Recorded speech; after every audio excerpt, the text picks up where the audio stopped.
안녕하세요. 오늘도 사연살롱을 찾아주셔서 감사합니다. 저는 서울 광진구에 사는 40대 초반이고 결혼 12년에 접어든 여성이에요. 초등학교 다니는 딸을 하나 뒀고 직장맘이고요. 직장이라고 해도 제 개인 사업체인데 20대 중반부터 해서 벌써 15년이 넘어가네요. 아이 키우고 집안일에 회사일 하면서 밖에 잘 못 다니는 제게 사연살롱은 큰 낙이기도 하고 제 취미가 돼버렸어요. 다양한 사연을 들어보니까 세상에는 별별 사람이 다 있구나 하는 생각도 드네요. 어쩜 저런 일이 있을 수 있지? 하고 놀랄 이야기들도 있고요. 그런데 가만히 생각해보니 저도 황당하다면 황당한 세월을 보냈더라고요. 그래서 오늘은 이렇게 마음먹고 사연을 보내게 되었어요. 저는 원래 시어머니와 잘 지내다가 작년부터 연락 안 하고 살고 있어요. 명절이며 행사며 인사도 남편만 하지 저는 안 가고요. 이건 남편이 전적으로 동의한 거라 당분간은 시댁에 갈 일이 없을 것 같아요. 나이 많은 시댁 어른들한테 모질게 하지 말라는 분도 계시겠지만 저도 처음부터 이러지는 않았어요. 시어머니가 저한테 한 일은 이혼까지 생각할 만큼 저를 괴롭게 했거든요. 시어머니도 그걸 나중에 알게 됐는데요. 그럼에도 사과는 하지 않더라고요. 자기도 그때는 그럴 수밖에 없었다나요? 아무리 나이 많은 윗사람이어도 아랫사람에게 사과할 일은 해야 되지 않나요? 저는 그렇게 생각해요. 저희 시댁도 저희 집도 정말 감쪽같이 속은 일이 있긴 해요. 바로 그 일 때문에 지금처럼 사이가 벌어졌고요. 그럼 왜 제가 시어머니와 연락을 끊고 사는지 차근차근 말씀드려 볼게요. 결혼 전 양가 인사를 하고 상견례를 할 때부터 시댁도 친정도 서로 얼굴 붉히는 일 없이 무난했어요. 속마음은 어땠는지 몰라도 친정 부모님도 남편 정도면 괜찮은 사윗감이다 하셨고 시댁에서도 저를 좋게 봐줬고요. 딸이 태어났을 때도 시어머니는 저를 닮아 예쁜 손녀를 봤다며 기뻐하셨어요. 유별나게 사이좋은 고부지간은 아니었지만 무난히 지내는 편이었어요. 저도 시댁의 며느리로서 할 만큼 했고요. 남편은 공무원이고 시동생은 대기업에 다녔어요. 남편보다는 시동생 연봉이 더 높았고 잘 나가기도 했어요. 저는 재래시장에서 개인 사업을 하는데 이 바닥이 워낙 좁다 보니 어떤 일을 하는지 구체적으로는 말씀드리지 않을게요. 이거 듣고 저라고 바로 알아차리는 사람들이 있을까봐 그러니 양해 부탁드려요. 제 사업 규모는 작지만 안정적인 수익을 내고 있었기 때문에 신혼 초부터 부족하지 않게 쓰고 살았어요. 그래서 시어머니한테 따로 용돈도 더 드리기도 하고 같이 쇼핑도 다녔죠. 시어머니는 아들 둘 키우면서 일해본 적이 없다고 하며 좋아하셨어요. 내가 며느리를 잘 들였어. 지은이가 한 번도 해준 적 없는 걸 네가 해주는구나. 지은이 뿐이니? 석훈이에게는 더 바빠서 얼굴 볼 시간도 없었지 뭐냐. 이제야 내가 효도를 받는구나. 어머니, 그럼 지은 오빠랑 도련님하고는 뭐 하셨어요? 뭐 하긴 아들놈들이 얼마나 무뚝뚝한지. 둘 다 대학 들어가서는 나랑 집 앞 슈퍼도 안 갔다. 그래요? 그럼 어머님 앞으로 저랑 가끔씩 나와요. 며느리 보고 이런 재미라도 있으셔야죠. 아우, 말만 들어도 좋구나. 나도 남들한테 며느리 자랑 좀 해야겠다. 아들들 키워봤자 다들 말도 없이 무뚝뚝하게만 하고. 이런 게 딸 키우는 재미구나. 어머니는 제가 챙겨드리는 게 꽤나 좋으셨던 모양이었어요. 해드리는 입장인 저도 기분 좋았고요. 시어머니가 저를 좋아했던 이유는 또 있는데요.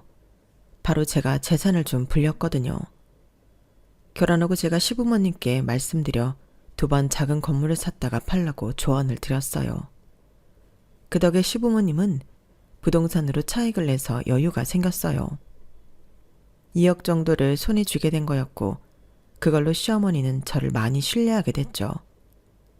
결혼하고 힘들게 시작하는 신혼부부도 있는데 제가 수입이 좀 되니 그런 일 없이 편안히 시작한 것도 꽤나 좋아했고요. 근데 시댁이 당시 상황이 좀 안 좋아서 제가 예단을 안 받았거든요. 시어머니도 그런 거 욕심 안 낸다고 하셨고요. 아무리 집이 어려워서 며느리한테 잘 못 챙겨줘도 받을 거 다 받는 시댁도 있잖아요. 시어머니나 시아버지나 그런 건 욕심 안 내셔서 예단을 안 해도 된다고 하셨어요. 괜찮은 분들이라고만 생각했어요. 근데 나중에 알게 된 건데 남편이 중간에서 시어머니 요구를 안 된다고 이런지하에 싹 다 잘라버린 거였어요. 해주는 거 없으면서 바라지 말자고 아주 강하게 나갔다는 거였어요. 어쨌든 저희와 시댁은 별 문제 없이 잘 지냈는데 그러다가 한번 트러블이 생긴 적이 있어요. 딸아이가 5살이 되면서 이사를 가기로 했고 이왕 이사하는 거 아이 학교 보낼 생각까지 하자고 좀 좋은 동네를 알아봤어요. 평수도 살던 데보다 큰 걸로요. 집값이 좀 나가기는 했지만 저희가 대출받으면 충분히 감당할 수 있었는데 시어머니가 안 된다며 말 그대로 난리를 쳤어요. 저희 집까지 찾아왔으니까요. 얘, 너 미쳤니? 네가 우리 돈 좀 만지게 해줬다고 배짱 부리는 모양인데 억대 대출 함부로 받는 거 아니야. 착실히 돈 모아서 집 살 생각을 안 하고 뭐 하는 거니? 애미 네가 우리 집 재산 좀 불려줬다고 이렇게 막 나가는 건 좀 아니지. 서아한테 들어갈 돈도 점점 더 많아질 거 아니야. 네가 지금 돈 좀 번다고 하지만 사업이라는 건 항상 위험이 있는 거 아니냐. 너 그러다가 우리 지훈이 등골 빼먹는 거 아니야? 솔직히 니네가 석훈이 같은 직업 가졌어도 이렇게 말리지는 않는다. 공무원에 시장장 사는 애들이 어디 그런 돈 많은 동네에 가서 살려고 하는 거야? 시어머니 말이 도를 넘고 있었지만 저는 꾹 참고 말했어요. 어머니, 그런 걱정은 안 하셔도 돼요. 그 정도 감수할 저축도 있고 저 괜찮은 주식도 있으니 서아 아빠 등골 빠질 일은 없어요. 그리고 만에 하나 무슨 일 생겨도 어머니한테 피해 안 가게 할 테니 염려 마시고요. 나중에 이렇게 말린 거 후회하지 마시고 저희 일은 저희가 알아서 하게 내버려 두세요. 엄마, 연주하자는 대로 할 거니까 더는 말하지 마세요. 지금까지 연주 말 들어서 손해본 거 없잖아요. 엄마도 연주 덕 봤으면서 왜 그렇게 반대를 하고 그러세요? 아유, 말이나 못하면. 그래, 니들 빚더미에 올라앉든 말든 나는 상관 안 할 테니 마음대로 해. 난 분명히 말렸다는 거 잊지 말아라. 근데 저희가 이사하고 그 아파트 값이 쭉 오른 데다가 제 사업도 전보다 더 잘 되니까 시어머니가 한 말이 좀 어이없었어요. 자기 아들이 결정을 잘했다는 거예요. 어쨌든 저는 기회를 놓치지 않으려 그 아파트를 팔고 좀 더 괜찮은 동네에 지은 지 5년 이내 아파트로 이사를 갔어요. 그러면서 처음 대출받은 거 갚았고요. 시어머니는 그걸 보더니 자기한테도 정보 좀 달라고 해서 제가 시댁이 이사 갈 만한 데를 알려줬어요. 시댁이 이사를 하고 난 후 또 값이 오르니 시어머니도 아주 싱글벙글 하더라고요. 남편은 시어머니한테 이제 제가 하는 거에 태클 걸지 말라며 한 소리 하더라고요. 그리고 저한테도 고맙다는 거였어요. 솔직히 엄마가 석훈이랑 나 은근히 비교하고 자존심 상하게 할 때 많았거든. 근데 연주 니 덕에 내가 그거 다 극복한다. 고맙다 내 마누라. 시어머니도 제 덕분에 돈재미를 본 게 한두 번이 아니니 저에게 돈 문제만큼은 아무 말도 안 하게 됐어요. 저는 시댁의 용돈도 전보다 더 드리면서 우리만 잘 살자고 하는 거 아니라는 걸 보여줬죠. 그리고 저는 신혼 초부터 시댁 제사 지내는 거 아무 말 없이 잘 따랐거든요. 친정도 제사를 지내니 그저 당연하다 여긴 게 있어요. 시아버지는 제가 요즘 젊은 사람 같지 않게 제사일도 척척 알아서 잘한다며 엄청 좋아하셨어요. 시동생보다 제가 더 자기네 집안 사람 같다나요? 그도 그럴 게 시동생은 자기 편한 대로 하는 사람이어서요. 어릴 때부터 공부 잘하고 인물 훤하다고 시어머니가 칭찬을 아주 입에 붙이고 살았는데 그래서인지 자기만 아는 이기주의자로 자란 것 같아요. 막말로 못돼 처먹었어요. 남편하고 저한테 장남 집안이 부모 더 챙기는 법이라며 자기 귀찮게 하지 말라고 대놓고 말하고요. 대기업 다니며 월급도 많이 받고 머리는 좋아서 일 잘해서 인센티브도 꽤 받는다던데 우리 딸 인형 한번 사본 적이 없는 사람이에요. 그리고 눈이 엄청 높아서 웬만한 여자들은 눈에 차지도 않았고요. 시어머니가 우리 잘난 아들 결혼 못하면 어쩌냐며 혼자 한탄을 한 적이 한두 번이 아니었어요. 그래서 애가 달아 여기저기 선자리도 알아왔지만 시동생은 단 한 번도 그 여자들 마음에 든다고 한 적이 없네요. 그렇게 시부모님 애만 태우더니 갑자기 결혼을 한다고 하는 거였어요. 너무 놀란 시어머니가 시동생을 앉혀놓고 말했네요. 여자? 너 연애했어? 언제부터? 얼마 안 됐어. 걱정하지 마. 내가 어디 아무나 데려오겠어? 엄마 둘째 며느리 의사야, 의사. 어머, 세상에 의사? 어디 병원 의사인데? 개인 병원 하냐? 아님 대학병원에 있어? 강남 대형병원에 있어. 얼마 전 선배들한테 스카우트 됐다고 하더라고. 남편도 궁금한 게 많은지 이것저것 물어봤어요. 근데 의사들은 같은 의사들끼리 많이 만나던데 어떻게 너랑 만난 거야? 아, 나랑 같은 골프클럽 다니더라고. 의사들도 꽤 오던데? 뭐 이런 식으로 끼리끼리 만나는 거지. 근데 의사면 결혼할 때 돈 많이 들어가는 거 아니야? 의사 신랑 만난다고 돈 몇 억은 우습게 쓴다던데? 여자라고 다르겠어? 혜정이 엄마랑 둘이 살고 집안도 우리랑 크게 다르지 않아. 장모님하고는 벌써 식사 마쳤고 우리더러 알아서 하시라던데? 이 정도면 진짜 괜찮은 집 아니야? 의사 딸 가지고 장사하려면 할 수도 있잖아. 저나 남편은 좀 미심쩍긴 했지만 시동생이 하도 자신있게 말하니 그런가 보다 했어요. 시어머니는 아주 신이 났죠. 집안에 의사가 들어온다고요. 그렇게 일사천리로 2달 만에 뚝딱 결혼을 하고 시동생은 시댁과 버스로 2정거장인 곳에 신혼집을 얻어 살게 됐어요. 시동생은 자기네 처가에 별거 안 해줬다 했는데 알고 보니 자기 장모랑 동서한테 똑같은 고급 명품 가방을 사줬더라고요. 동서가 받은 예물들은 이름만 들으면 다 아는 엄청 값비싼 것들이었고요. 근데 나중에 알게 된 사실인데 거기에 시어머니가 꽤 돈을 보탰다는 거였어요.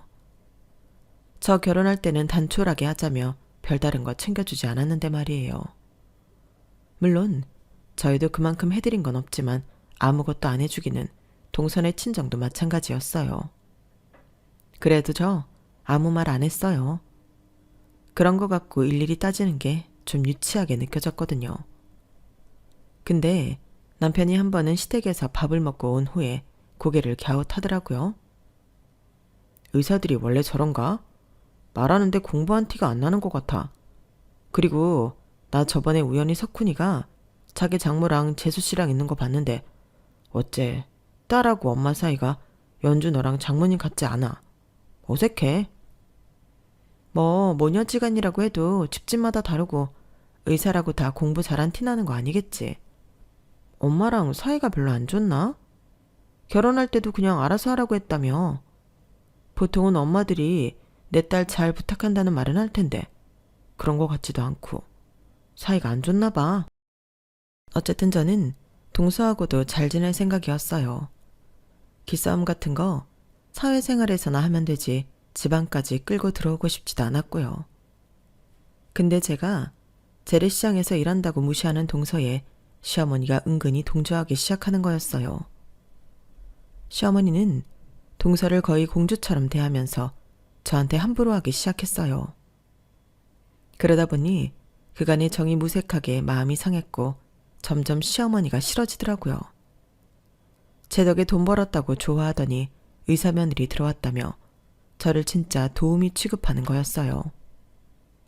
그리고 자기 돈 써가며 명품 치장해줘 놓고 받은 것도 없는데 의사인데 결혼해준 것만으로도 충분하다나요? 얘 둘째야, 너는 아무것도 안 해온 것 같고 눈치 볼 거 전혀 없다. 네가 얘 다니고 보석이야. 이건 거의 로또지 뭐. 석훈이가 잘났으니 너 같은 며느리도 본 거지만 아무튼 아주 친구들이 나 부러워 죽는다고. 내가 요새 그 맛에 산다. 시어머니는 그렇게 좋은 티를 대놓고 내더니 명절이나 제사 때도 동서는 부엌 가까이도 못 오게 했어요. 동서는 그걸 아주 잘 이용해 먹는 사람이었고요. 일부러 들어가서 일하는 척을 하는 거예요. 하지도 않다가 시부모님 나오면 앞치마 매거나 싱크대 앞에 서서 접시 들고 있어요. 그러면 시어머니가 거의 뜨다시피 와서 말리는 거죠. 거의 한편의 시트콤이라고나 할까요?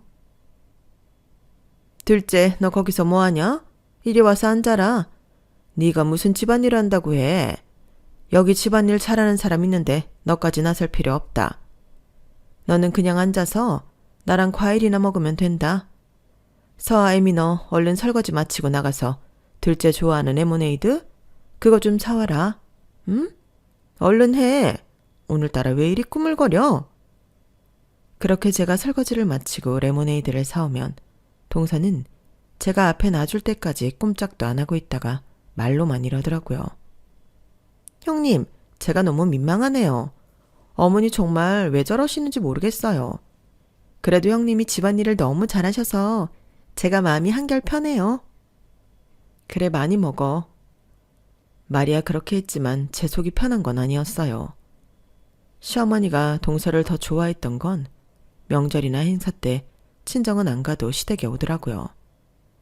그러니 제가 친정 가는 것까지 눈치를 주려고 하셨어요. 하지만 그건 시아버지가 뭐라고 하셔서 안 하기는 했지만요. 동서 말로는 친정이 멀어서 자기는 병원 당직도 있는데 왔다 갔다 하다 보면 피곤하기만 하다는 거였어요. 저는 좀 이상했어요. 동서, 병원 강남 땡땡 아니야? 거기 명절 때 무조건 놀지 않아? 나 예전에 가봤는데. 형님, 그게 저희가 병원 금요를 확장하면서 바뀌었어요. 외과는 응급실 개념으로 명절 때도 하는데 그때는 의사들이 돌아가면서 나오거든요. 동서는 피부과 아니냐고 피부과가 외과 일을 하냐고 물어보려는데 시어머니가 중간에 끼어들며 말이 끊어졌어요. 근데 뭐 그런가 보다 했어요. 근데 시어머니가 그때부터 동서가 밥 먹으면 바로 집에 돌려보내기 바쁘더라고요. 둘째, 너는 무조건 쉬어야 돼. 여기서 편히 쉴 수나 있겠어?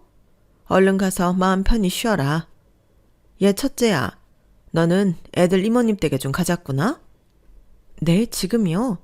어머니, 저 친정 가봐야 된다고 말씀드렸잖아요.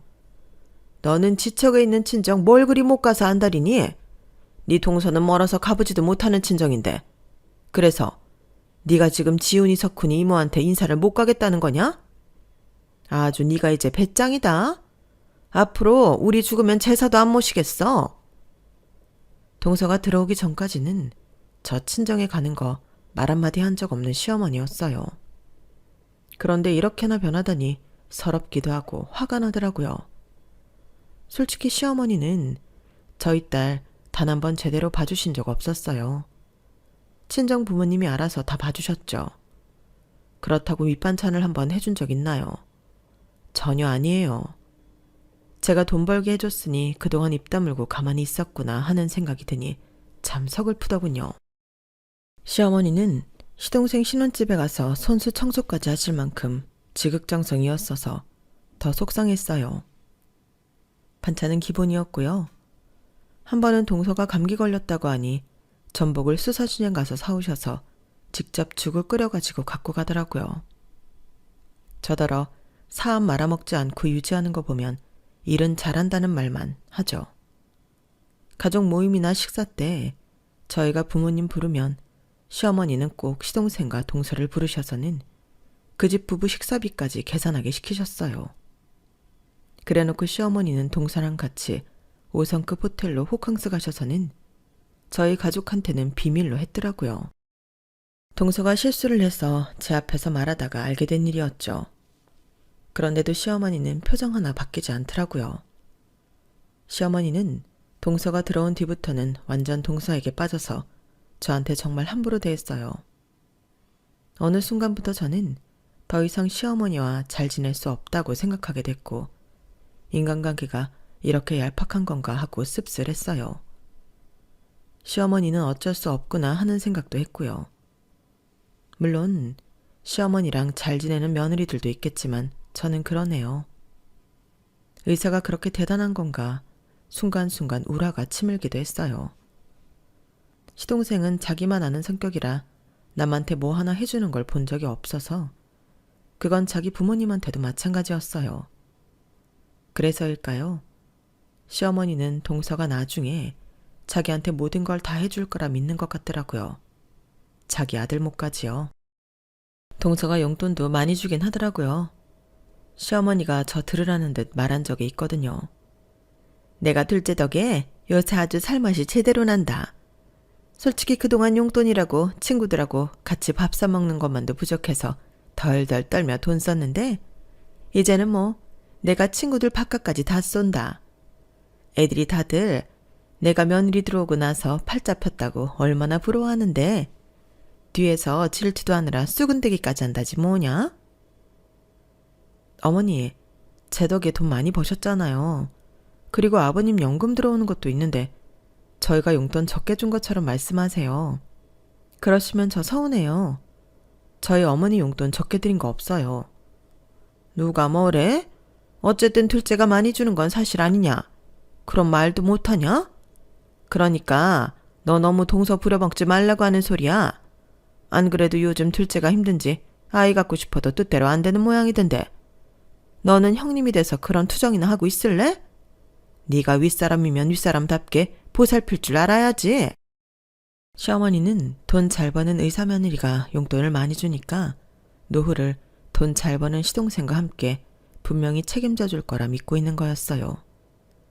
그때부터는 저도 그동안 시댁에 보냈던 선물과 각종 노동을 안 하기로 했어요. 저는 다 해드리려고 나름 노력했는데 왜 기분 나쁠 정도로 동서에게만 신경을 쓰시는 건지요. 남편도 시어머니와 갈등을 많이 빚었어요. 나만 무시하는 걸로 모자라서 서아 엄마한테까지 그래요. 나는 참아도 연주랑 서아 무시당하는 꼴은 못 봐요. 계속 이러면 앞으로 집안일에 신경 안 쓸 테니까 그런 줄 알아요. 네가 지금 나 협박하냐? 그래, 네 마음대로 해. 시어머니와는 그렇게 사이가 나빠졌고 시아버지도 시어머니와 말이 통하지 않는다며 답답해 하셨어요. 근데 저는 어느 순간부터 동서가 좀 이상했어요. 동서랑 말을 하다 보면 희한하게 홀리는 기분이 들더라고요. 이상한 점이 한두 개가 아니었고요. 무슨 말이냐면 시어머니도 시동생도 동서가 일하는 병원에 가본 적이 없다고 했는데요. 시동생은 병원 근처도 가보지 않았더라고요. 어떻게 그럴 수 있나 싶었는데 동서가 일하는데 찾아오는 걸 싫어해서라는 거였어요. 한 번은 시어머니가 간단한 수술을 해야 해서 동서 병원에 가시라고 했더니 동서가 안 된다고 극구 반대하는 거였어요. 어머니, 원래 병원에 의사 가족들은 안 와요. 주변에서 무슨 특별 대우할까봐 다 곤두서서 지켜본다고요. 제가 뭐 해드릴 수도 없고요. 그러니까 마음 편히 다른 병원으로 가세요. 제가 잘 아는 정형외과 예약해 놓을게요. 에이, 그래도 엄마가 혜정이 너 있는 병원에서 수술하면 마음 놓이고 좋지. 골프클럽 의사들은 보면 자기네 가족들 병원 갈 일 있으면 꼭 자기들 병원으로 오라고 하던데 왜? 우리가 덕 보는 게 싫어? 그래, 둘째야. 나도 의사 며느리 덕 좀 보자. 응? 하지만 동서는 너무한다 싶을 만큼 칼같이 거절했어요. 지금은 아닌 것 같아요. 저도 병원 내에 입지가 있잖아요. 어머니, 제가 정말 곤란해요. 다음번에 혹시 다른 일로 병원에 올 일 있으시면 그때는 봐드릴게요. 솔직히 시댁 식구들이 제 직장까지 찾아오는 건 싫어요. 어머니, 저 분명히 말씀드렸어요. 시어머니는 결국 동서한테 밀려서 다른 병원에서 수술을 받았어요. 그런데 시어머니가 병원비를 시동생이 알아서 부담한 데서 웬일인가 했거든요. 아니나 다를까 남편이 와서 열받아 말하더라고요. 진짜 황당해서 말이 안 나온다. 오늘 석훈이한테 엄마 병원비 얘기 꺼냈더니 뭐라 그러는 줄 알아? 글쎄 돈이 없대. 그러니까 우리 덜어내란다. 아니 그게 무슨 소리야? 서방님하고 동서가 내기로 한 거 아니었어? 내 말이 집도 있고 외제차 끌고 다니는 놈이 돈 없으니까 나보고 내래. 아니 대기업 다니고 의사인데 그게 말이 돼? 그래서 좀 꼬치꼬치 캐물었더니 어디 투자해서 물려있다나?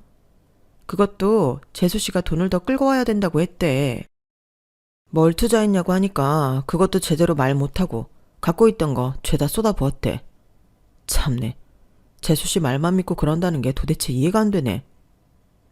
동서는 병원 때문에 바쁘다고 시댁에 와서 제대로 있다 가지도 않는데? 그건 참 이상하네. 투자야 뭐 할 수도 있지. 서방님 돈을 전부 넣고도 더 끌어오라니까 하는 거지. 투자는 그렇게 하는 게 아닐 텐데. 서엄마 가만히 있어봐. 내가 좀 알아봐야겠어. 아휴, 석훈이 저게 똑똑한 줄 알았더니 그게 아니었나? 진짜 어떻게 살고 있는 건지 모르겠네. 남편이 걱정하는 말을 들으니까 저도 걱정이 되더군요. 제가 그때 일이 바빠서 정신이 없을 때라 남편이 열심히 알아보고 다녔어요. 그러더니 며칠 지나지 않아서 아주 사색이 되어 집에 오더라고요. 서아빠, 얼굴이 왜 그래? 무슨 일 있어? 당신 내가 오늘 뭘 알아낸 줄 알아? 참, 나 기가 막혀서 말도 안 나온다, 진짜. 와, 석훈이 그 자식 진짜 머리 좋은 거 맞아? 뭔데 그래? 뜸 들이지 말고 이야기 좀 해봐. 재수씨 말이야, 의사가 아니야. 내가 흥신소 사람하고 같이 알아봤는데 강남 땡땡병원에는 김혜정이라는 의사가 없어. 김혜윤은 있더라. 근데 전혀 다른 사람이고 재수씨 알지도 못해. 심지어 간호수 중에도 김혜정이 없어. 그럼 동서 뭐야? 의사가 아니면 도대체 뭐 하는 사람인데? 확실한 거야? 정말 충격이었어요. 동서는 의사도 아니었고 그 병원에서도 근무한 적도 없었어요. 한마디로 의사라고 사칭하고 시동생에게 접근해서 결혼까지 한 거였어요. 더 기막힌 건 의사 딸 아깝다며 상견례 자리에 나오고 결혼식에서 혼주 자리에 앉아있던 엄마도 가짜고 결혼식장에 왔던 하객들도 다 가짜였다는 거였어요. 이건 흥신소에서 더 알아본다고 했어. 아무튼 의사는 절대 아니야. 정말로. 그래서 어머니 병원에 간다고 하니까 아주 난리를 쳤구나. 대단하다. 서아빠, 이거 얼른 어머니한테 알리고 서방님한테도 말해. 그러고 보니 불안하네. 있는 돈 끌어서 다 투자하고 했다는데 이거 다 한 거 아니야? 그럴 가능성도 있겠지? 와, 어떻게 우리 가족한테 이런 일이 생기지? 일단 이번 주에 아버지 생신이니까 그거나 무사히 지내고서 어떻게 해보자. 아니면 그날 그 자리에서 확 말해버리든지. 알았지? 저는 시아버지 생신날까지 아무 말 하지 않고 꾹 참았어요. 가슴속에서 불안은 점점 커져만 갔죠. 남편은 섣불리 폭로하면 동서가 어디로 잠적해버릴 수 있다며 일단 잘 지켜보라고 했어요. 시아버지 생신은 호텔 한정식 레스토랑에서 같이 하기로 했어요. 그런 자리는 절대 빠지지 않는 동서도 당연히 왔고요. 동서를 보는데 그날따라 어찌나 뻔뻔해 보이던지요. 그 여자가 정체를 알 수 없는 사기꾼이라는 걸 알고 보니 가슴이 막 쿵쾅거렸어요. 그런데 시어머니가 절 보더니 못마땅하다는 듯 혀를 찼어요. 너는 뭐하다 넷장을 부린 거야? 둘째는 그 바쁜 병원 일을 하면서도 벌써 와 있는데. 그래요? 정말 병원 일이 바빴는지 아무 일도 안 한 건지 모르잖아요? 제가 날카롭게 말하자 동서는 황당하다는 듯 저를 쳐다보더니 시어머니한테 도와달라는 표정으로 우는 소리를 하더라고요. 어머니, 형님 왜 저러시는 거예요? 너 뭐 잘못 먹었니? 지금 무슨 소리를 하는 거야? 아니 내가 정말 이런 데서 교양 지키고 싶었는데 너 둘째한테 무슨 억하심정 있니? 너 시장 바닥에서 굴러먹은 거 티내는 거야? 그러더니 시어머니는 손가락으로 제 가슴길을 쿡쿡 찌르는 거였어요. 그러자 마침 온 남편이 시어머니를 뜯어 말렸어요. 그러는데 동서가 나한테 빈정거리며 이렇게 말하는 거였어요. 형님은 돈도 못 벌면서 바쁜 척 하시네요? 그 말을 듣고 저는 더 이상 참을 수 없었어요. 그래서 휴대폰을 꺼내 시어머니한테 보여줬죠. 거기에는 동서가 투자자 설명회를 하는 모습이 찍혀 있었어요. 이 사람 의사도 뭣도 아니에요. 사기꾼이라고요. 서방님 돈 전부 뜯어냈고 지금도 이렇게 투자랍시고 사기치고 다니는 사람이요. 서엄마, 여자 꽉 잡아. 지금 경찰 오니까 이리 와서 잡아. 호텔은 한순간에 아수라장이 됐고 동서는 도망치려다 저한테 붙잡혀서 꼼짝을 못했어요. 시어머니는 이게 다 뭔지 몰라 얼굴이 시뻘개져 있었고요. 남편은 시어머니한테 말했어요. 엄마, 석훈이가 있는 돈 없는 돈 전부 재수씨가 투자하자는 대로 했다길래 너무 이상해서 다 알아봤어요. 땡땡 병원에는 김혜정이라는 의사도 간호사도 그냥 직원도 없어요. 그리고 의정부에서 상가 투자하라고 저렇게 뻥을 치고 있는 거고요. 시어머니는 얼이 빠진 사람처럼 멍하니 우리를 둘러봤어요. 어머니 아니에요. 오해예요. 제가 다 설명드릴게요. 동서는 그 순간에도 거짓말을 멈추지 않고 변명을 했어요.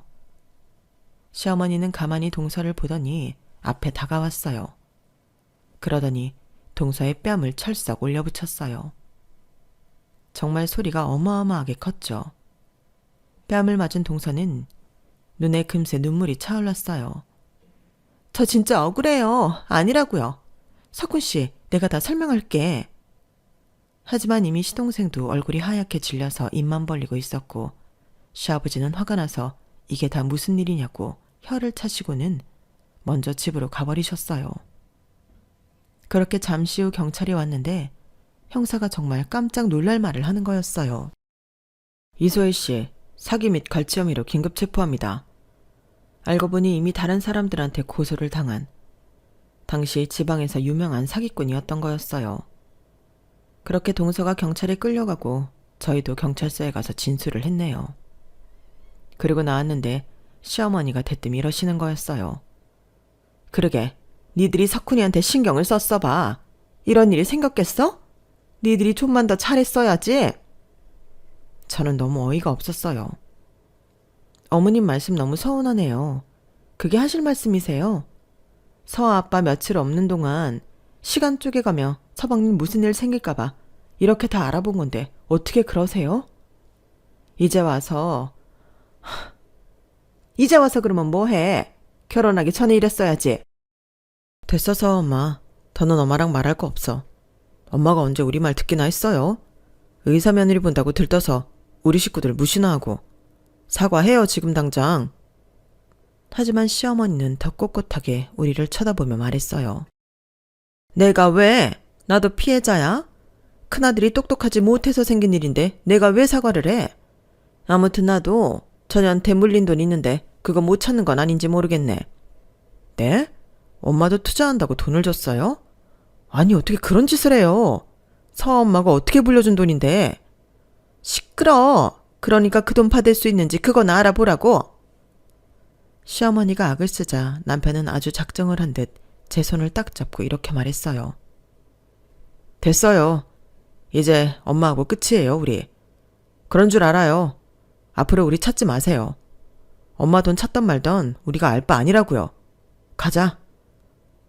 엄마 혼자 알아서 하시라고 해. 저놈 하는 짓 좀 봐. 저러니 평생 칠푼이처럼 살지.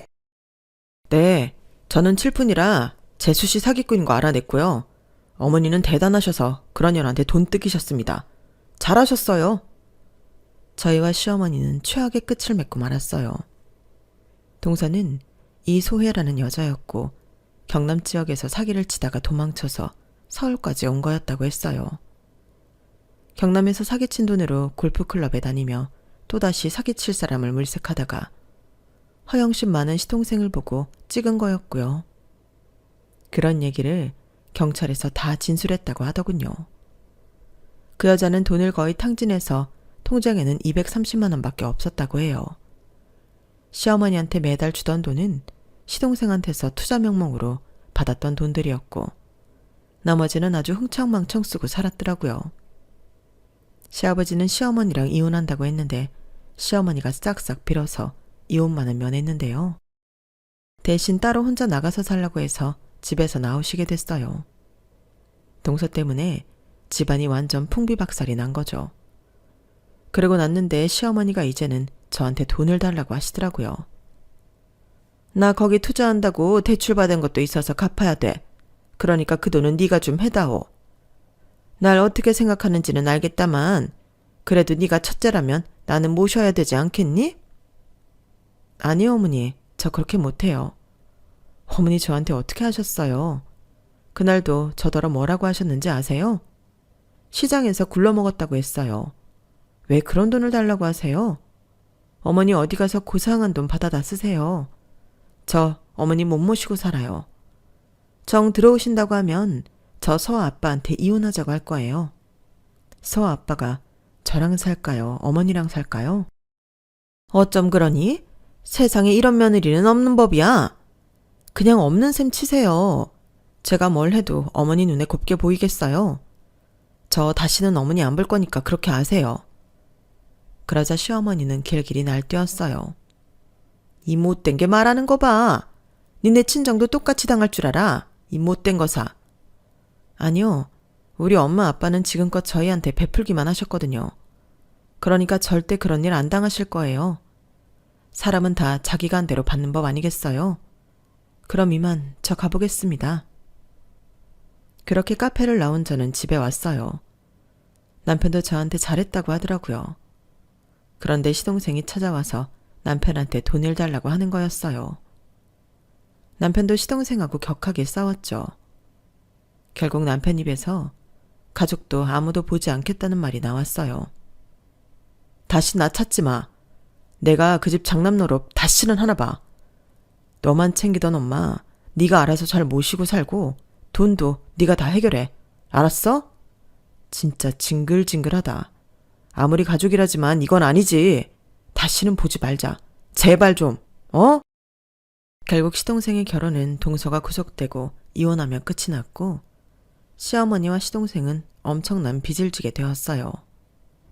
시아버지는 절대 갚아주지 않는다고 하시고 둘 다 내쫓았고요. 저희는 시어머니와 시동생과 저령과 마찬가지로 연락을 끊게 되었어요. 그렇게 살다 보니 남편은 지금처럼 편할 때가 없다고 하더라고요.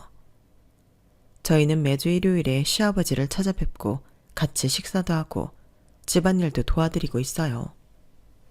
시아버지는 저나 남편한테 몹시 미안해 하셨어요. 평생 시어머니한테 잡혀 사셨던 분인데 마지막에 이런 용기를 내신 게 정말 놀라웠죠. 저희가 시아버지는 마지막까지 잘 모시기로 했네요. 저의 사연은 여기까지고요. 다들 제 사연 어떻게 생각하시는지 댓글로 많이 남겨주세요. 그럼 들어주셔서 감사해요. 다들 행복하세요. 여러분, 사연 댓글에 응원과 현명한 조언 부탁드려요. 좋아요와 구독은 저에게 큰 힘이 됩니다. 오늘도 좋은 일 가득하세요.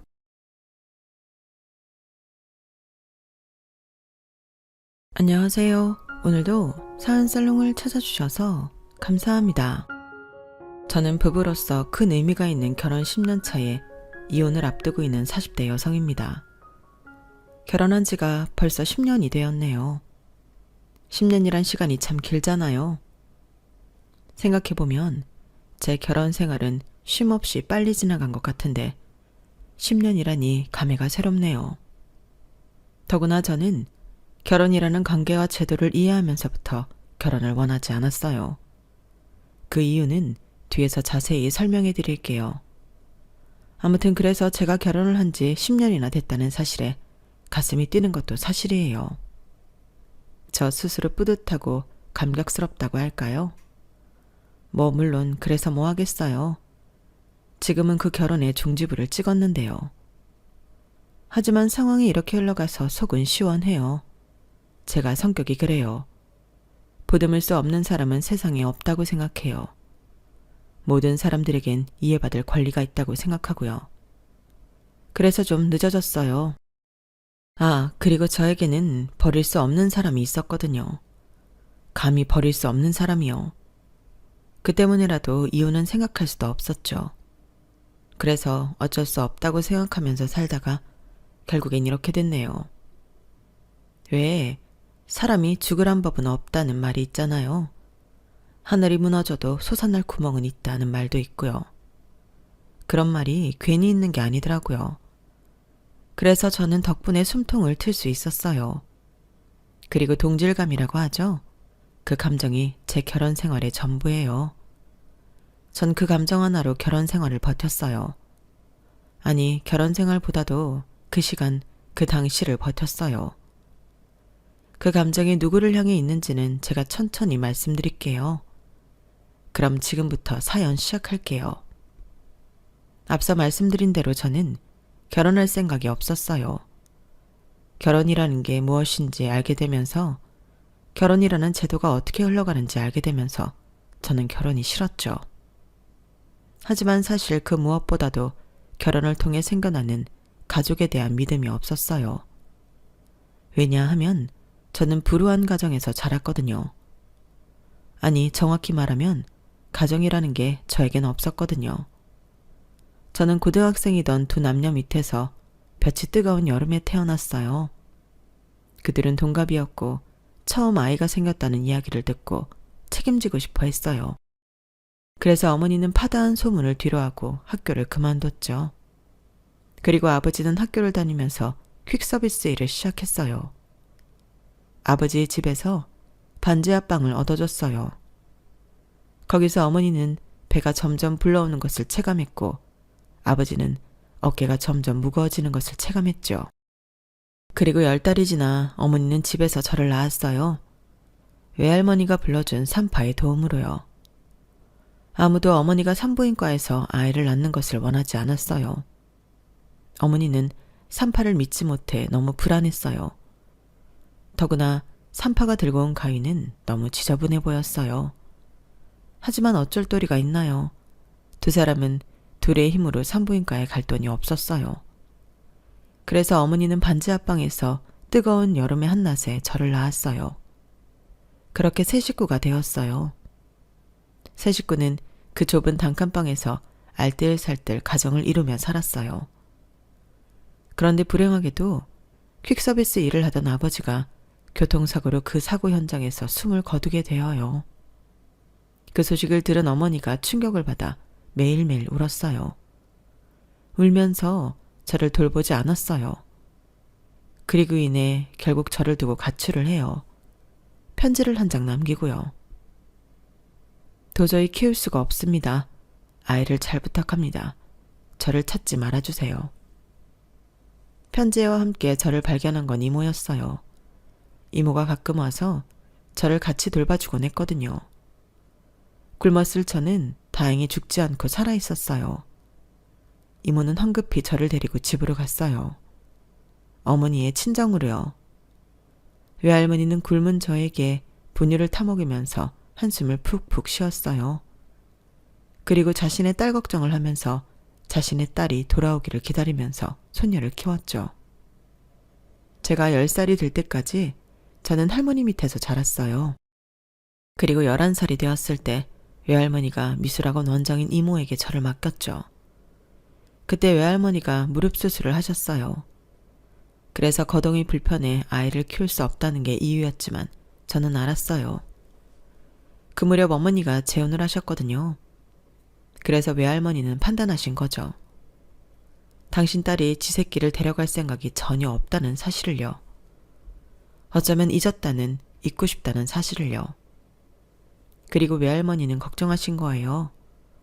혹여나 친정이 그리워 친정을 찾아올 줄 모른다고요. 새롭게 만든 가족과 말이에요. 그때 제가 있으면 안 되잖아요. 그래서 절 보낸 거예요.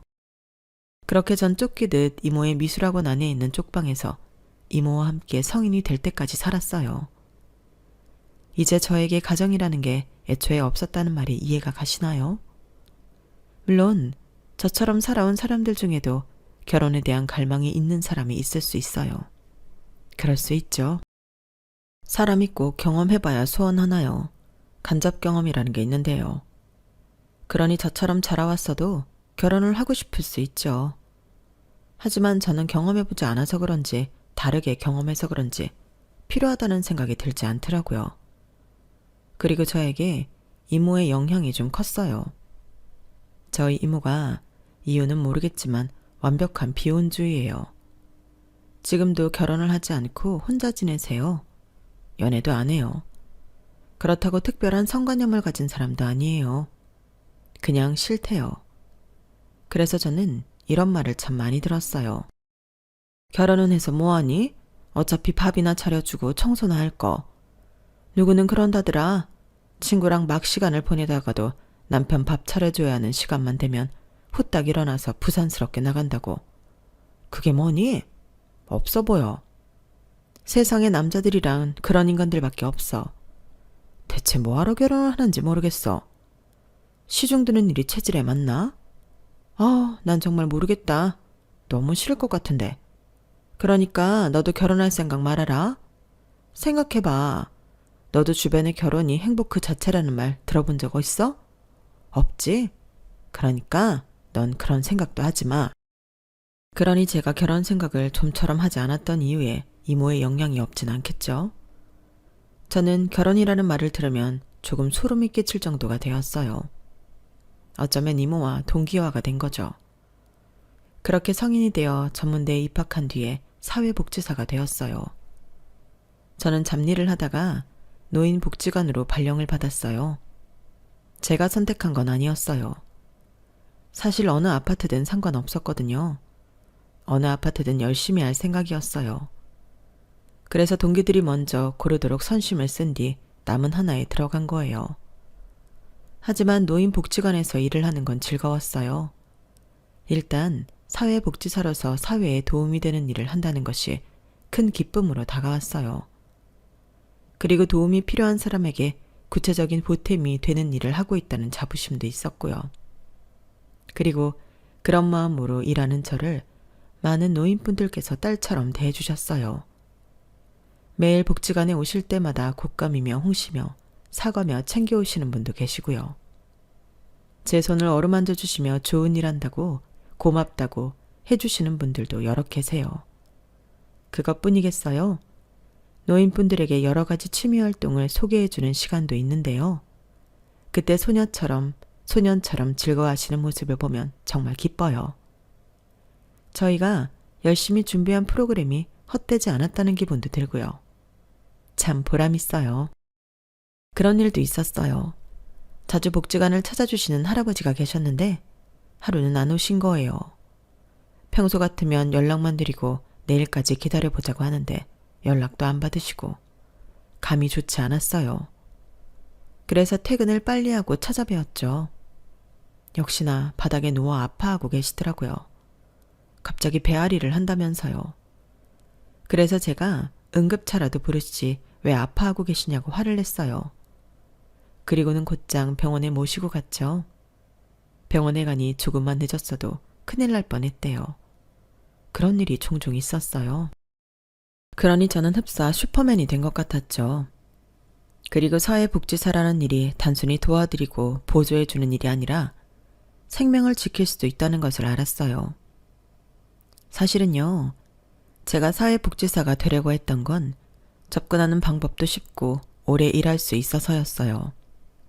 그런데 이 일 저 일 겪다 보니 사회복지사 일을 하는데 진심이 당기더라고요. 그래서 저는 본격적으로 열심히 업무를 처리했어요. 물론 그런 일도 있죠. 사회복지사나 관련 업무 종사자를 추행하는 노인분들도 있어요. 그리고 당신보다 어리다고 갑과 을을 따지며 막말을 하거나 폭언을 하는 경우도 있죠. 또 그런 일도 있어요. 다른 업무를 하지만 같은 곳에서 일하는 중년 종사자분들이 어린 복지사를 무시하는 경우도 있어요. 그래서 해달라는 대로 하지 않는 경우도 있고요. 어려운 일도 많죠. 하지만 세상에 어려운 일만 있는 것이 어디 있겠어요? 다 장단점이 있고 다 희노애락이 있는 거죠. 그리고 저는 오히려 그런 불편함과 불미스러운 일보다는 보람이 있고 자부심이 생기는 일에 집중했어요. 그렇게 저는 거의 9년을 사회복지사로 근무했죠. 그동안 저는 사회복지사 2급에서 1급이 되었고 호봉도 높아져 혼자 살기에 적절한 월급을 받고 있었어요. 해가 잘 들지 않아 곰팡이가 피던 원룸에서 남양에다 창문이 큰 투룸으로 이사했어요. 그리고 오랜 시간 버스를 타고 출근을 했는데 저를 위해 중고차도 구매했죠. 그 중고차를 타고 국내 여행도 다녔어요. 가까운 여행지로 달려가는 기분이 얼마나 상쾌하던지요. 저는 차가 생긴 지 한 달 만에 차가 없는 생활을 꿈도 못 꾸게 되었어요. 그리고 제가 여행을 갈 때마다 올린 사진들을 보고 이모에게서 연락이 왔어요. 제가 대학을 가고 처음 온 연락이었어요. 사실 이모와는 제가 대학을 간 이후에 남처럼 살자고 했거든요. 조카야, 너 요새 어디를 그렇게 싸돌아다니니? 남자라도 생긴 거야? 뭐? 네가 차를 샀다고? 네가 돈이 어디 있어서? 월급이 올랐어? 얼마나? 아니, 그게 중요한 게 아니지. 예, 그럼 이모한테 먼저 말을 해야지. 네가 지금 이것저것 살 때가 아니지 않니? 넌 참 양식도 없다. 키워주는 애도 모르니? 이래서 검은 머리 난 짐승은 거두는 게 아니라더니.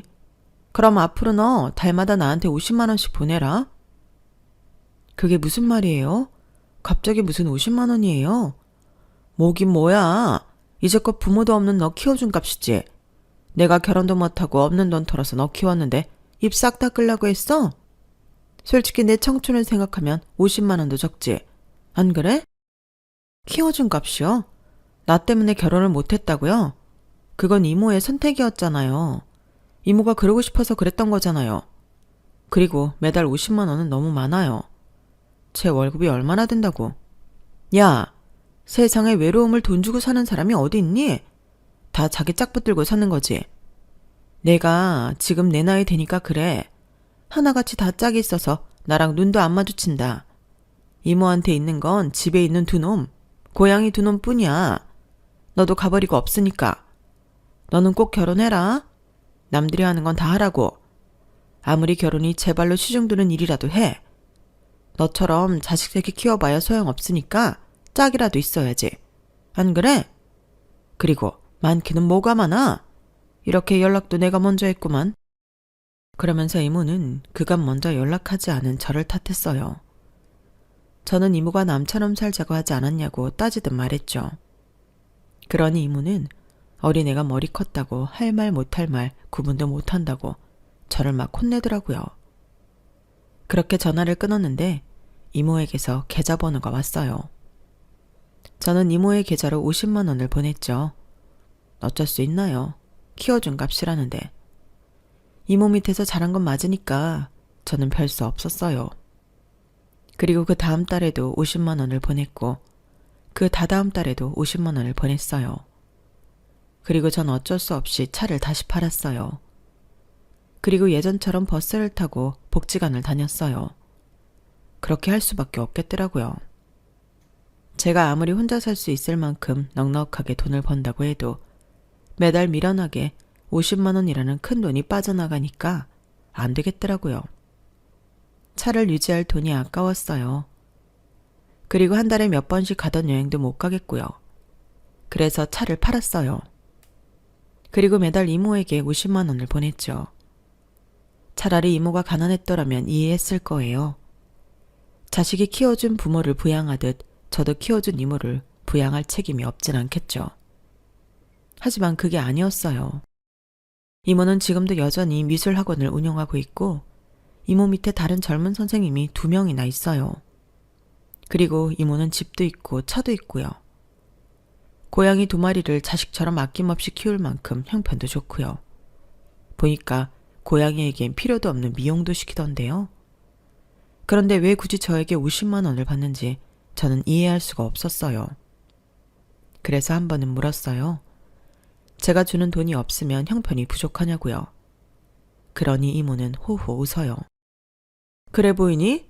네가 생각해도 그건 아니지. 난 단순히 네가 키워주는 애를 모르는 것 같아서 벌을 주는 거야. 너처럼 배은망덕한 애가 또 어디 있겠니?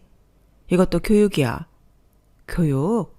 뭐 내가 돈이 없어서 너한테 돈을 받아? 어디 가서 그런 소리 하면 웃는다 얘.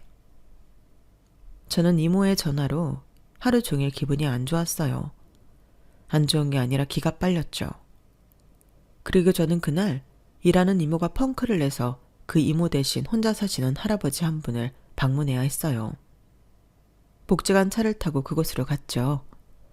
그리고 복지 서비스를 해드리는데 집안이 깨끗했어요. 원래 할아버지 혼자 사시면 집안이 더러울 때가 많아요. 그래서 일해주시는 이모도 혼자 사시는 할아버지 댁은 피하려고 하시죠. 그런데 제가 건드릴 게 없더라고요. 그래서 대강 일을 하고 있었어요. 아가씨, 무슨 일 있어? 오늘 통 표정이 안 좋네. 늘 씩씩하게 일하는 게 보기 좋았는데 말이야. 아니, 그렇다고 지금 보기 안 좋다는 건 아니고. 정말 무슨 일 있는 거 아니지? 아니에요. 아무 일도 없어요. 하지만 동시에 눈물이 또룩 떨어졌어요. 그리고 할아버지는 말상대가 나라도 괜찮으면 이야기해보라고 하더라고요. 그러면서 믹스커피를 한 잔 타주셨어요. 저는 이야기를 안 하고 얼버무리려다가 결국엔 제 집안 사정과 이모와 있었던 불과 며칠 전의 일을 말했어요. 그러자 할아버지가 덜컥 화를 내더라고요. 나는 가장 이해할 수 없는 부모가 부모라고 자식에게 무언가를 바라는 사람일세. 아니, 본인들이 태어나게 했으면서 무슨 대가를 바라는지 난 정말 모르겠어. 물론 키워주는 애 감사한 일이지. 하지만 생색을 내선 안 돼. 생색은 정말 나쁜 거야. 저는 그 말에 왈칵 눈물을 흘렸어요. 그리고 할아버지에게 감사의 말을 전했죠. 그러자 할아버지는 제 손을 툭툭 두드리더니 우스갯소리를 했어요. 에이 참, 울지 말어. 차라리 시집을 가버려. 그 못된 이모에게 벗어나려면 그것밖에 없어. 우리 아들 한번 볼래? 그러면서 할아버지는 아들을 보여줬어요. 건장한 남자로 보였어요. 키도 훤칠하고 덩치도 저를 번쩍 들어 올릴 수 있을 것 같았어요. 요 근래의 일로 제 마음이 너무 유약해져서일까요? 그래서 이 할아버지의 말에 혹한 걸까요? 저는 사진 속의 남자를 한번 만나보고 싶었어요. 하지만 서비스 대상자와 그런 관계로 엮이는 건 좋지 않았어요. 그래서 거절한 몇 번의 만남도 있고요. 저는 웃으며 마음만으로 감사하다고 말했어요. 그리고 일하시는 이모님이 또 펑크를 내서 몇 번 그 할아버지를 찾아뵈었죠. 할아버지는 그때마다 친절하셨고 요샌 별일 없냐고 물어주셨고 제가 갈 땐 자기 아들 한번 만나볼 생각 없냐면서 며느리가 되었으면 좋겠다면서 그런 말을 했어요. 그러다 사진 속의 남자가 제 꿈에 나온 거예요. 저는 그 꿈을 아직도 잊을 수가 없어요. 따뜻하고 황홀한 꿈이었어요. 그 꿈을 꾸고 다시 할아버지를 뵈니 기분이 이상하더라고요. 그리고 매번 그랬던 것처럼 제가 갈 때 할아버지는 아들과의 중매 이야기를 했어요. 저는 그때 해보겠다고 했어요. 그러고 살고 싶더라고요. 그래서 저는 사람들 몰래 할아버지의 아들과 자리를 가졌어요. 장어집에서 만났어요. 먼저 나와 있더라고요. 주방에서 나오더니 저를 에스코트 해줬어요. 아들은 제가 앉은 걸 확인하고 자리에 앉았어요. 듣기로는 저보다 8살이나 연상이었지만 실물은 비교적 젊어 보였어요. 사진보다도 더 젊어 보이더라고요. 그리고 주문도 하지 않은 음식들이 차례대로 나왔어요. 저희는 식사를 하면서 이야기를 했어요. 원래는 아버지가 20년 동안 하던 장어 양식인데 아버지가 작년에 뇌출혈로 쓰러지시고 자기가 물려받았다고요. 자기가 물려받으면서 앞에 장어집을 냈다고 해요. 그런 이야기를 하면서 겸손했어요. 그리고 호탕하고 밝았어요. 저는 할아버지 아들이 마음에 들었어요. 그리고 계속 할아버지 말이 맴돌았죠. 이모에게서 벗어나려면 시집을 가야 한다는 말이요. 그 말이 근거는 없지만 맞는 것 같았거든요. 그래서 몇 번 데이트 끝에 제가 청혼을 했어요. 그리고 결혼식을 올리지 않고 혼인신고만 하고 같이 살았죠. 상견례도 상견례라고 할 것도 없었어요. 저는 부를 부모님도 없고 가족이 없으니까요. 이모를 부르기도 그렇고요. 또 이모가 원하지 않았어요. 그래서 상견례도 결혼식도 하지 않았어요. 어쩌면 시댁에서 절 배려해 준 거죠. 그렇게 전 결혼을 해서 2년간 신혼을 즐기다가 첫 아이를 낳았고 이후 첫 아이와 3살 터울 나는 둘째를 낳았어요. 두 번을 출산 후 저는 조금 허전했어요. 제겐 출산을 했다고 미역국을 끓여줄 친정엄마가 없으니까요. 가족이 없다는 게 그제서 크게 실감나더라고요. 하지만 제겐 시아버지가 있었어요. 돌봄 상대자로 만난 시아버지는 그 과거를 까맣게 잊을 만큼 자상하셨어요. 시아버지는 출산을 한 제게 정성 가득한 미역국을 끓여주셨죠. 그것도 새로 산 보온병에 가득 담아오셨어요.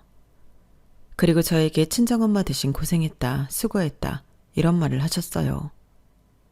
시아버지는 태어난 아이에겐 관심이 없을 수 없겠지만 아이보다 저에게 더 큰 관심을 가져주셨어요. 오히려 남편이 저 멀리에 있었죠. 사실 시아버지는 제가 임신을 할 때마다 불안해하셨어요. 왜냐면 나중에 들은 이야기인데요. 한 번도 보지 못한 시어머니가 돌아가신 이유가 출산 때문이에요. 시어머니는 태생적으로 몸이 안 좋았어요. 그래서 임신을 하기도 어려웠어요. 그런데 두 번이나 자연 임신이 되었죠. 축복이었어요. 그런데 임신 내내 입덧과 배뭉침으로 고생했어요. 그뿐만이 아니라 시어머니는 두 번 다 난산을 했어요. 출혈도 심하고 부종도 심했죠. 그러다 신우이를 낳고서 돌아가셨어요. 신우이를 낳고 회복을 하지 못하고 집에서 돌아가셨어요. 그 전적이 있어서 시아버지는 제가 임신을 했다는 소리를 듣고 마냥 기뻐할 수가 없었다고 해요. 정말 많이 불안해하셨어요. 혹시라도 제가 잘못될까봐 일도 줄이고 집에만 있어라 하시고 집에도 자주 오셨죠. 그러면서 집안일을 도와주셨어요. 시아버지가 그 나이 할아버지들과 다르게 살림을 참 잘하세요. 저도 모르는 살림의 비법도 많이 알고 계시고요. 그래서 시아버지 덕분에 저는 편하게 10달을 있을 수 있었어요. 솔직히 남편보다 낫더라고요. 그리고 그런 어려움이 있었음에도 불구하고 젊은 나이에 아이를 포기하지 않고 키워내신 시아버지가 존경스러웠죠. 저는 내심 재혼은 왜 안 하셨는지 궁금했어요. 그런데 시아버지가 말씀하셨어요. 자기 아이도 아닌 내 아이를 키워달라고 재혼하는 건 너무 미안하고 이기적인 일 아니니? 그래서 난 싫었다. 지금도 싫고 혼자가 편해. 저는 정말 시아버지가 존경스러웠어요. 정말 깨어있는 분이라는 생각이 들었죠. 시아버지는 원래 화방을 하셨어요. 그림을 그리는데 필요한 물품 파는 곳 말이에요. 왜 화방을 하셨냐고 물어보니 원래는 화가가 꿈이셨대요. 자연을 그리는 화가가 되고 싶었다고 해요. 하지만 돈이 없고 그렇다고 받쳐주는 사람이 있는 것도 아니어서 화가는 못 되었고 화방을 차렸어요. 하지만 시아버지는 화방을 오래 하지 못했죠. 시어머니가 돌아가시고 돈을 벌어야 했거든요. 그래서 화방을 팔고 아는 사람에게 장어 양식장을 산 거예요. 그렇게 20년을 장어 양식만 하셨어요. 그림은 멀리 했죠. 그리다 보면 그리고 싶어지니까요. 취미로도 그리지 않으셨어요. 그리고 지금은 그리고 싶어도 뇌출혈로 쓰러지신 이후로 오른쪽이 마비가 되어서 그림을 그릴 수가 없어요. 생각해보니 복지관에서 그림을 그릴 때 시아버지는 늘 없었어요. 마비된 손으로 그림을 그리는 게 답답하셨던 모양이에요. 하긴 그렇겠죠. 예전만큼 그리지 못한다는 허탈감이 심하셨겠죠. 저도 그럴 것 같아요. 그 마음이 충분히 이해가 되었어요. 저는 시아버지에게 이런 이야기 저런 이야기를 들으니 시아버지가 너무 안쓰러워서 그 인생이 너무 고단해서 눈물이 날 것 같았어요. 그리고 저는 시아버지에게 더 잘해드리기 위해 노력했죠. 자주 찾아뵈었어요. 일로 찾아뵙는 게 아니라 며느리로요. 어차피 제가 시아버지의 며느리가 된 순간부터 저는 시아버지를 일로서 대할 수 없어요. 모든 일에서 제외가 되었죠. 저도 그게 편하고요. 그런데 일이 생겼어요. 둘째 아이가 100일 정도 되던 날에 시아버지가 또 뇌출혈로 쓰러지신 거예요. 남편이 먼저 발견을 했어요. 그래서 응급실로 갔는데 시아버지가 회복을 못했어요. 거동을 못하셨어요. 그래서 저는 시아버지가 사회복지를 받을 수 있는 만큼 받을 수 있게 하기 위해 노력했죠. 제가 할 수 있는 일이 그것밖에 없겠더라고요. 지원금이며 돌봄 서비스며 저는 시아버지가 느낄 정서적 스트레스까지 고려해 다양한 서비스를 신청했어요. 하지만 시아버지는 전처럼 거동하지 못했죠. 대화도 잘 되지 않았어요. 겨우 대답만 하는 정도였어요. 시아버지가 그렇게 되니 저는 무척 침울해졌어요. 그리고 시아버지는 그 상태로 5년 동안 거동도 못 하시다가 돌아가셨어요. 시아버지의 장례를 치르는데 저는 정말 믿겨지지 않더라고요. 영정 사진을 보는데 시아버지가 곧바로 사진에서 튀어나와 제게 웃으며 말을 걸 것 같더라고요. 저는 부모님이 돌아가실 때 기분이 이럴까 라는 생각이 들 정도로 허망했어요. 남편은 하나도 울지 않는데 옆에서 저만 탈수가 날 정도로 울었어요. 모르는 사람이 보면 제가 이 집 딸인 줄 알았을 거예요. 하지만 남의 눈을 신경 쓸 겨를이 없었어요. 그리고 둘째 날에 이민을 가서 한국에 없던 시누이가 한국에 도착했어요. 그런데 제가 인사를 하려는데 상복을 입으려고 하지도 않고 저를 누군가를 보며 가리키더라고요. 그리고 경찰이 장례식장으로 들어왔어요. 제 팔을 잡더군요. 김미숙 씨, 경찰서로 같이 가주시죠. 대뜸 이러는 거예요. 저는 당황해서 시누이를 쳐다봤어요. 그러니까 시누이가 저를 찌릿 쳐다봤어요. 아버지 유서 읽었어요? 저희 남편이 아버지 집에서 찾았다던데. 근데 왜 거기에 언니 이름이 있어요? 그게 무슨 말이에요? 저는 유서를 확인도 한 적이 없어서 의문스럽게 시누이와 경찰을 쳐다봤어요. 그러자 시누이가 가증스럽다는 듯 저를 쳐다봤어요. 아니 이제 아버지도 없으니까 말 편하게 할게. 왜 네 이름이 있어? 김미숙, 너 말야. 대체 우리 아버지한테 무슨 말을 했길래 양식장이고 건물이고 다 너한테 준다는 말이 써져 있냐고. 이거 다 네가 꾸민 짓이지? 보니까 지원금도 일정 기간부터 네 통장으로 들어왔던데. 네가 그러고도 사회복지사야? 어떻게 아픈 아버지를 두고 그런 짓을 해? 우리 아버지가 널 얼마나 아꼈는지 알아? 그런데 네가 이렇게 뒤통수를 쳐? 아니면 다 너한테 계획이 있던 거야? 너 일부러 접근한 거지? 아버지 재산 다 알고 접근한 거지? 요망한 것. 그리고 경찰이 저를 붙잡으며 말했어요. 방금 장례식장에서 고인의 몸에 여러 멍이 있던 거 확인했습니다. 그리고 아래층에서 종종 신고 들어온 것도 확인했고요.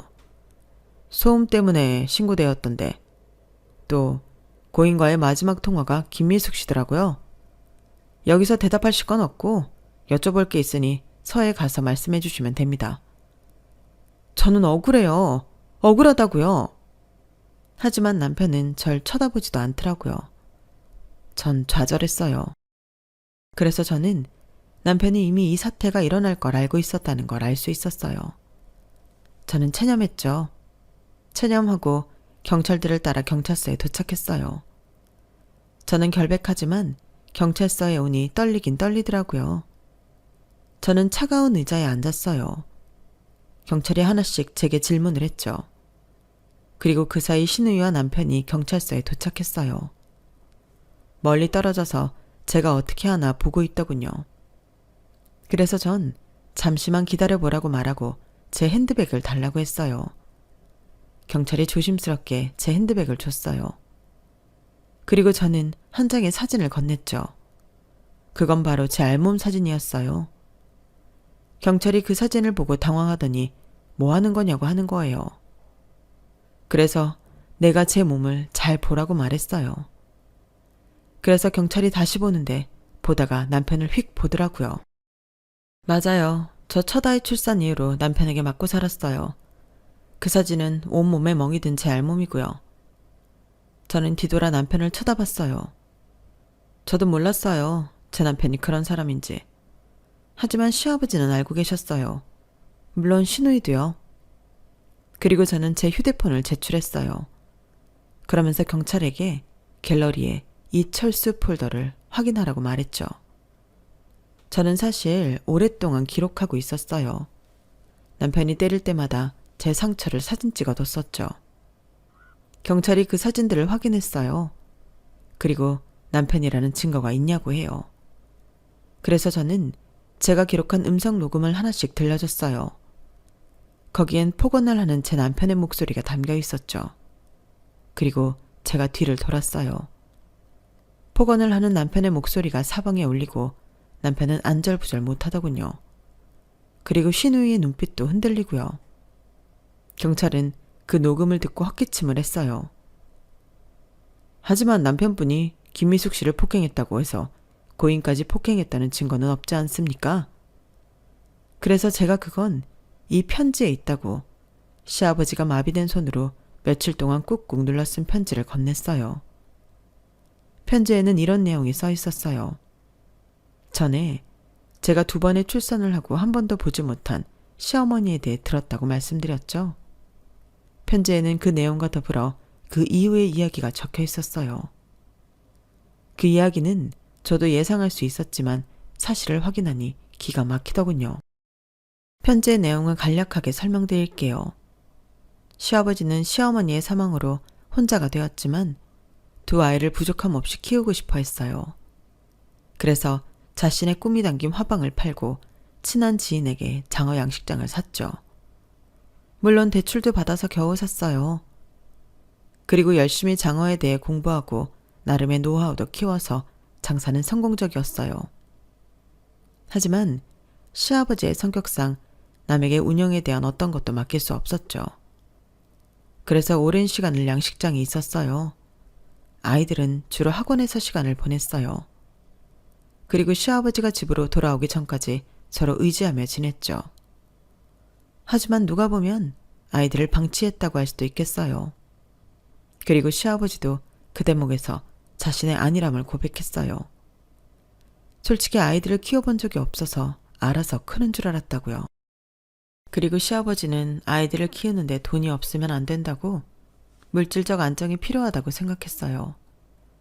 그래서 먹고 사는 데에만 집중한 거였죠. 그리고 그런 시아버지의 마음을 2 자식이 이해할 거라고 생각했고요. 언젠간요. 하지만 남편이 고등학생이 되어서 반항을 했어요. 학교에서 담배를 피우거나 선생님에게 불복종하는 등 비행을 저지르기 시작했죠. 그러다 남편이 식당에서 친구들과 밥을 먹고 도망가는 사건이 발생했어요. 학교에까지 그 일을 알게 되었죠. 시아버지는 처음으로 학교에 불려갔어요. 그리고 선생님 앞에서 고개를 조아리며 죄송하다고 연신 말했죠. 그리고 남편과 집으로 돌아와 남편에게 한 소리를 하는데 남편이 화를 냈어요. 그때 이미 남편이 시아버지보다 15cm는 컸을 때예요. 저희 남편이 말씀드린 것처럼 풍채가 좋거든요. 근데 그게 고등학생 때부터 그랬나 봐요. 그러니 저희 시아버지가 이길 수 없었죠. 그때 시아버지는 처음으로 아들에게 맞았어요. 대체 아버지가 해준 게 뭔데요? 우리 남편한테 해준 게 뭐냐고요? 매일 양식장에만 있고 제대로 저희를 키운 적이 없죠. 매일 학원만 보내면 되냐고요. 한 번도 저랑 동생에 대해 궁금하신 적 없잖아요. 제가 이렇게 된 건 다 아버지 때문이에요. 아버지가 저랑 동생을 이렇게 방치한 거라고요. 그런데 왜 제 탓을 하세요? 대체 왜요? 남편이 그때 그 말을 하고서 시아버지는 면목이 없었어요. 그래서 응급처치도 하지 않고 안방으로 들어갔어요. 그 일은 그렇게 끝났어요. 하지만 남편의 비행은 계속되었고 고등학교 3학년이 되어서 멈췄어요. 아주 잠시요. 결과적으로 아주 잠시였지만 시아버지는 그때 한숨을 돌렸어요. 얘가 정신을 차렸구나 싶었죠. 그리고 남편은 타 지역으로 대학교를 가서 무리 없이 졸업했어요. 군대도 잘 다녀왔고요. 시아버지는 정말 남편이 정신을 차렸다고 생각했어요. 그런데 대학에 가서도 취직을 해서도 남편은 고등학생 때 놀던 친구들과 가끔 놀았어요. 시아버지는 그게 마음에 들지 않았죠. 그래서 한마디를 했는데 남편은 피식 웃으며 신경 쓰지 말라고 했어요. 아버지가 없을 때 그 빈자리를 채워준 애들이라고요. 그리고 시아버지의 우려처럼 남편은 친구들과 도박을 했어요. 인터넷 도박부터 현장 도박, 그리고 해외에 가서도 도박을 했죠. 그래서 잃은 돈이 수천만 원이래요. 저는 편지를 보고 알았어요. 남편의 도박은 지금도 계속되고 있다고요. 남편과 결혼을 하기 전 시아버지가 뇌출혈로 쓰러졌죠. 그때 사실은 비하인드 스토리가 있더라고요. 그때 남편은 도박으로 수천만 원을 잃었는데 그걸 갚을 생각은 하지 않고 도박할 돈을 시아버지에게 요구했어요. 시아버지가 돈이 없다고 말하자 시아버지의 멱살을 잡아 흔들면서 양식장을 담보로 대출이라도 받으라고 했어요. 그리고 시아버지가 그럴 수 없다고 하자 집안에 온갖 물건을 던지며 도장을 찾았다고 해요. 아니면 대부업 보증이라도 서라고요. 시아버지는 대부업이라는 말을 듣자 너무 놀라서 남편을 말렸어요. 하지만 남편은 이미 눈이 돌아 있었죠. 그래서 시아버지는 어쩔 수 없이 양식장을 담보로 대출해주는 것을 약속했어요. 그런데 남편이 얼마를 해줄 거냐고 묻더래요. 얼마가 필요하냐고 물으니 2억이 필요하다고 했어요. 시아버지는 그때 쓰러지셨어요. 쓰러졌다가 응급실에서 눈을 떴어요. 시계를 보니 반나절이 지나 있었죠. 양식장이 걱정되어서 양식장으로 곧장 갔는데 남편이 작업복을 입고 있는 거예요. 이게 무슨 일인가 싶었죠. 그런데 남편이 이제 양식장은 자기 소유라고 시아버지가 쓰러지신 것을 핑계 삼아 물려받겠다고 말했어요. 시아버지는 그렇게 자신이 일궈온 양식장을 뺏겼어요. 허탈했죠. 아직 더 할 수 있었거든요. 그리고 시아버지는 의심이 되었어요. 아들이 잘할 수 있을까 하는 의심이요. 사실 장어가 굉장히 예민한 생선이에요. 온도나 염도를 잘 확인해 줘야 하는데 남편이 그렇게 할 수 있을까 걱정이 되었어요. 그래서 자신이 정리한 노하우를 알려주려고 양식장을 찾아갔어요. 그러니 남편은 없고 직원이 시아버지를 말리더라고요. 오시면 안 된다고, 오시지 말라고 했다고요. 양식장에서 완전히 추방된 거예요. 그리고 남편은 시아버지가 사는 집까지 처분했죠. 시아버지를 작은 빌라로 데려가더니 이제 여기서 살아라고 했어요. 뭐? 집은 어쩌고? 아, 돈이 급해서 처분했어요. 뭐 생각해보니 아버지 혼자 살기에 너무 크더라고요. 이제 곧 동생도 이민 가는데 그러면 관리도 잘 안 될 거고. 안 그래요? 그래서 팔았으니 여기서 지내세요. 그렇게 시아버지는 오래된 빌라로 쫓겨났고 혼자가 되셨어요. 그러니 가끔 찾아와 말동무가 되어드리는 제가 얼마나 반가웠겠어요. 시아버지는 그때부터 저를 눈여겨봤어요. 그리고 이 편지에 이렇게 써있더군요. 하지만 너에겐 늘 미안하다. 내가 나 살자고 너를 지옥으로 몰아세웠어. 나는 결혼을 하면 내 아들이 좀 사람이 될 줄 알았다. 집안의 가장이 되면 나를 이해할 줄 알았어. 하지만 아니더구나. 너는 몰랐지만 아들은 계속 도박을 했어. 최근에 쓰러진 것도 그것 때문이다. 최근에 시아버지가 쓰러졌을 때도 남편이 찾아와서 돈을 달라고 했어요. 그래서 시아버지는 남편 앞에서 엉엉 울었어요. 내가 양식장도 집도 다 팔아서 썼는데 내가 가진 게 어디 있겠냐. 차라리 나보고 장기라도 팔으라고 해라. 그러니 남편은 정말 장기라도 팔라는 눈빛이었어요. 시아버지는 그때 남편의 눈이 짐승의 그것과 다르지 않았다고 썼어요. 그리고 시아버지는 제 이야기를 했어요. 제 아이들 이야기도 했어요. 하지만 남편은 들은 채도 안 했어요. 다 가족을 위한 일이라고 했대요. 내가 이렇게 하는 게 다 가족을 위한 일이지. 안 그래요? 내가 이러다 한 방 3개 치면 어떡하려고 다들 못하게 하는지 모르겠네. 정말 조금만 더 하면 된다니까. 조금만 더 하면 내가 그 자식 따라잡는다고. 그러니까 지방에 있는 건물 담보로 대출 좀 받아봐요. 어? 시아버지는 놀랐어요. 단 한 번도 지방에 있는 건물 한 채에 대해 이야기하지 않았거든요. 사실 그 건물은요, 시어머니의 부모님이 혼자 아이들을 키울 시아버지가 안쓰러워서 시아버지에게 선물로 준 건물이에요. 그런데 그걸 어떻게 알았는지 그걸 달라고 하더라고요. 그리고 시아버지가 아무 말도 하지 않자 다시 시아버지한테 나쁜 짓을 한 거죠. 시아버지는 그때 뇌출혈이와 기력을 잃었어요. 그리고 이번엔 전신으로 심한 마비가 오셨죠. 저는 편지를 다시 들여다봤어요. 뒷면에도 글씨 자국이 선명한 게 꾹꾹 눌러 쓴 것 같았어요. 안 써지는 글자를 적기 위해 시아버지는 얼마나 많은 노력을 했던 걸까요? 아마 며칠 동안 뼈를 갈아 쓰신 것 같아요. 그리고 시아버지는 편지를 쓰는 이유를 설명했어요. 분명 자기가 죽게 되면 남편이 건물을 남편 이름으로 바꿔놓기 위해 애를 쓸 거라고요. 시아버지가 남편에게 남긴 유산처럼 꾸밀 거라고요. 그러니 그때가 되면 이 편지를 보여달라고 하셨어요. 그리고 마지막으로 제 얘기를 했죠. 네가 결혼을 할 동안 나는 숨을 돌렸다.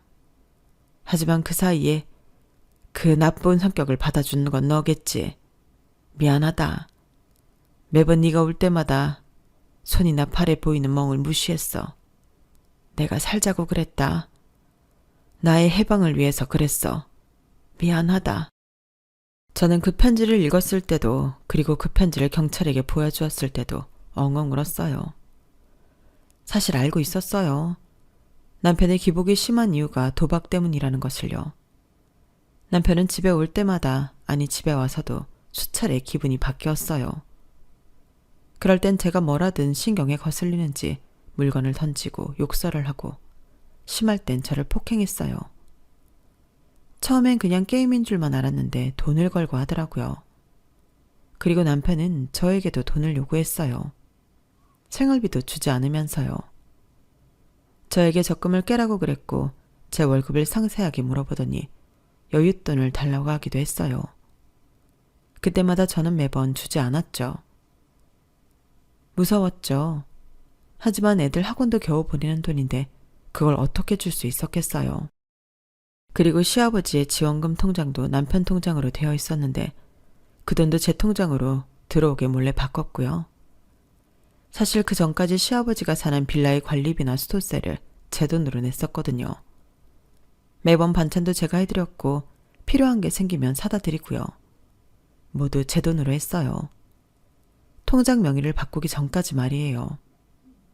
그리고 통장 명의를 바꾼 것을 안 남편이 저를 폭행했어요. 저는 참다 못해 소리를 질렀어요. 대체 뭐 하자는 거야? 이깟 게임이 뭐라고 나한테 손을 대? 그리고도 당신이 남편 맞아? 그리고 애들이 불쌍하지도 않아? 놀이터를 데려가 본 적이 있어? 뭘 한 적이 있어? 아들 둘 키우는 게 쉬운 줄 알아? 만들기만 했다고 아빠냐고. 왜 나만 고생이냐고. 내가 하자고 했어? 결혼도 임신도 출산도 다 네가 하자고 했잖아. 난 하자고 말한 적 없어.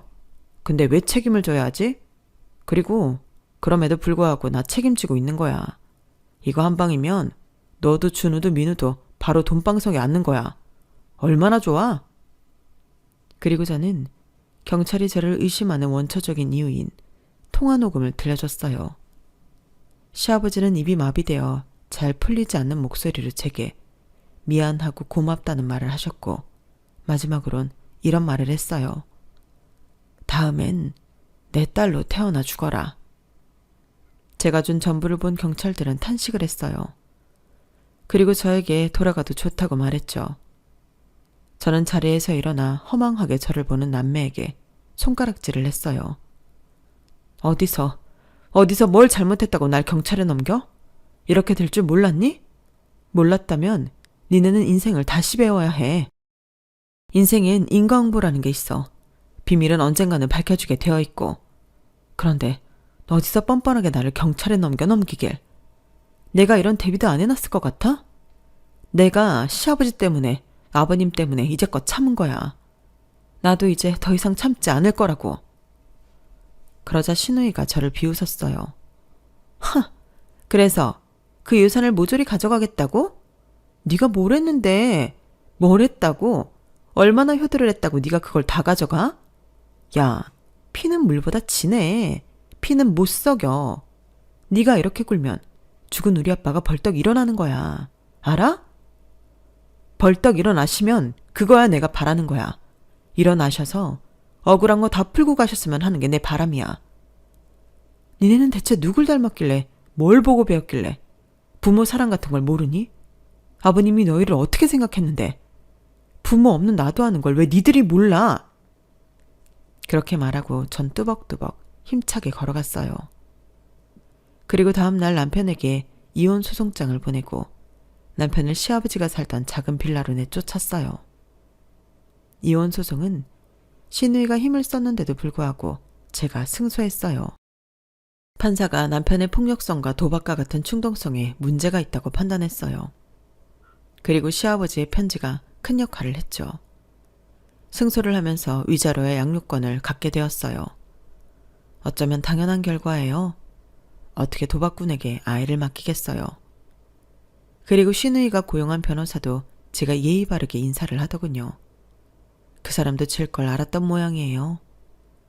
그리고 남편은 양식장 담보로 잡힌 수천만 원의 돈과 대부업 대출로 진 수천만 원의 빚을 당장 갚지 못해 신용불량자가 되었고요.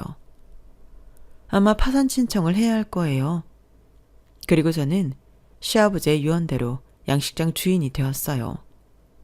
지방에 있는 한 건물의 주인도 되었고요. 그래서 저는 양식장을 젊은 부부에게 임대해 주었고 건물이 있는 지방으로 발령 신청을 했어요. 그리고 곧 그곳으로 발령받았고요. 새로운 곳에서 새로운 시작을 하려니 가슴이 설레어요. 아이들도 금방 적응할 것 같고요. 단 한 가지 약속한 게 있다면 아이들을 외롭게 두지 않으려고요. 시아버지처럼 그런 후회는 안 하려고요. 그렇게 아이들과 함께 물질적으로 정서적으로 여유롭게 여유 넘치게 살려고 해요. 아, 시누이는 재판이 끝나고 제가 승소를 하자 울면서 다시 영국으로 갔어요. 항소를 하겠다고 울면서 난리를 쳤는데 변호사가 말린 모양이에요. 여기까지가 제 사연입니다. 언제나 든든한 제 편이었던 시아버지. 제가 이 말을 못 전해드린 게 가슴에 맺히는데 사연을 보냄으로써 닿을 수 있을까요? 아버님, 너무 그렇게 미안해하지 않으셔도 돼요. 저는 아버님의 며느리가 될 수 있어서 행복했어요. 하늘에서 지금 제 모습을 자랑스러워할 수 있게 열심히 살아볼게요. 그리고 다음 생이 있다면 그땐 정말 아버님의 딸로 태어날게요. 여기까지가 제 사연입니다. 여러분들도 든든한 내 편이 있으신가요? 오늘은 그분과 단란한 식사 함께 하는 게 어떠세요? 여러분, 사연 댓글에 응원과 현명한 조언 부탁드려요. 좋아요와 구독은 저에게 큰 힘이 됩니다. 오늘도 좋은 일 가득하세요.